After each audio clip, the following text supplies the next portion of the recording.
Hello, friends.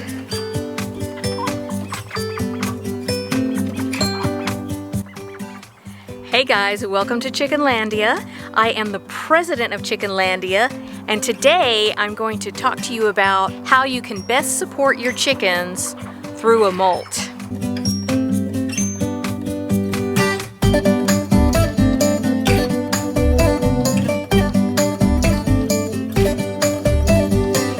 But first, I want to just show you how well the salad bars are doing.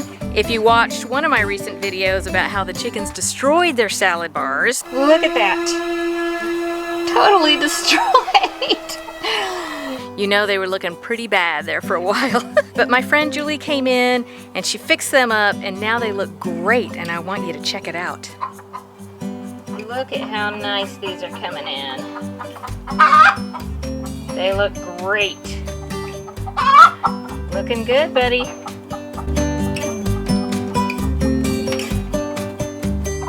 Once your chickens are over a year old, in the late summer or early fall, they will start to lose their feathers. What is happening is that they are going through their annual molt, which is absolutely normal and good for them to go through. Of course, you want to check and just be sure that your chickens don't have lice or mites because that can also cause feather loss. You also want to make sure that there's no bullying or feather picking going on. Just rule all those things out, and if none of that is happening, it is very likely a molt, especially if it's in the late summer or early fall. Did you lay an egg, Pac-Man?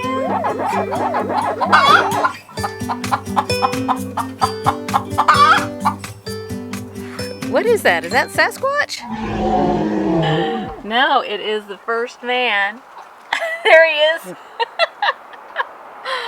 He is actually taking out these blueberry bushes that have grown into the chicken yard.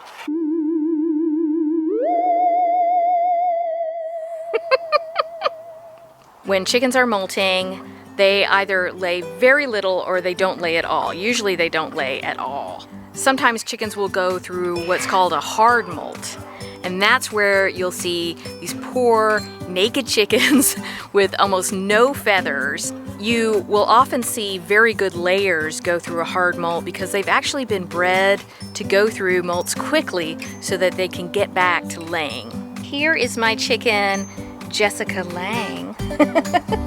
And she is molting, and you will see on her chin she is losing some feathers and on the top of her head. So I'll see if I can get some good footage of her so you can see what that looks like. See, underneath she's losing some feathers.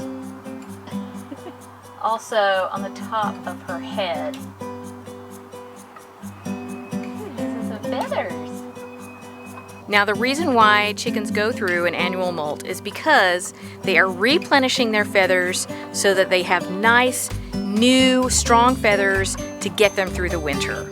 It's a really important process, but oftentimes they do need some extra support. And I'm going to show you just a couple things that you can do to get them through their molts beautifully.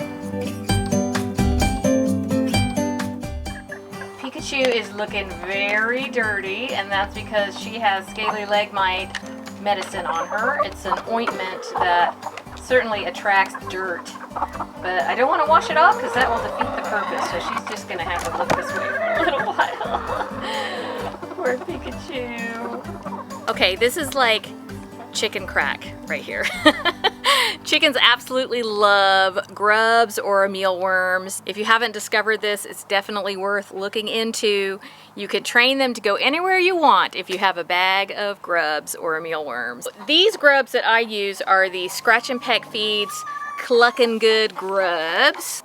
Look at how nice and fat those suckers are.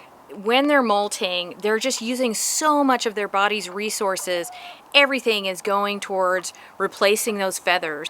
A good way to replenish some of those nutrients is to give them a nice protein-packed treat, just like these grubs, and they just love them. It's so good for them. They can also get pushed into a molt if they have lack of food, lack of water, if they're in a very stressful situation.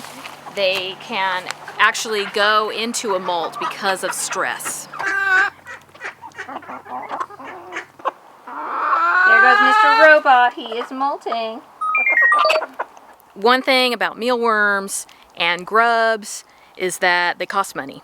So you might be like, you know what, I don't have the money, or I don't want to spend the money on an extra product during my chicken's molt. And that is absolutely fine. Take some of their eggs, scramble them up, and feed them to them every few days. If you have an extra can of salmon lying around, you can feed them that. They just need some really high protein treats. That is what is going to help them get through their molts. And also, you want to make sure, of course, that you're feeding them a good quality feed. There goes the Sasquatch again.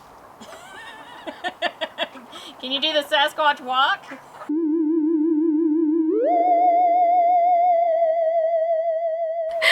Some of y'all thought the first man didn't exist. There's proof. And proof of Sasquatch at the same time. Okay, the other thing that I like to do during a molt is give them a little bit of vitamins, electrolytes, and probiotics in their water. I like to use one by Henny and Rue, but there are several on the market that you can get. You can find them at the farm store, you can find them on Amazon. It's just something extra that you can give to them when their bodies are under so much stress. Just a little boost of vitamins, electrolytes, probiotics to support them through the time. What is going on? Now, there might be a time when you have a chicken that is going through such a hard molt that it is very clear that they're having a hard time. They're not pecking and scratching, maybe they're a little bit puffed up. If you see that and your chicken is molting, then it is very likely that they just need some extra support.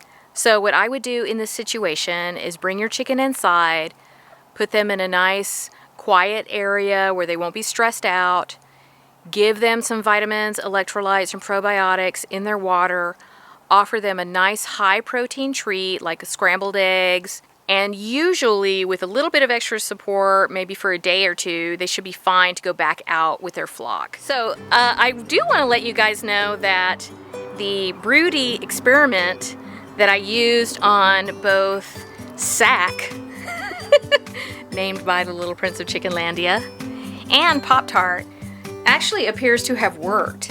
And even when I thought that it didn't work on Pop-Tart, a few days later she just decided she didn't want to be broody anymore. So I don't know if that had to do with the car ride or if it's just a coincidence. But once Sack went on, I did a second car ride with her. Once she did that, she was just absolutely not broody anymore. And now I only have one broody that I'm aware of, and that is Beast, who might have decided not to be broody anymore too. Come on, Beast. Come get some grubs. Right now I've got feathers all over the chicken yard. They are everywhere. It's not my favorite time of year because I just don't like the way it looks, but it's a perfectly natural process that healthy chickens will go through. I want to show you guys my new parrot. This is my little parrot. I am going to call him Farmer G.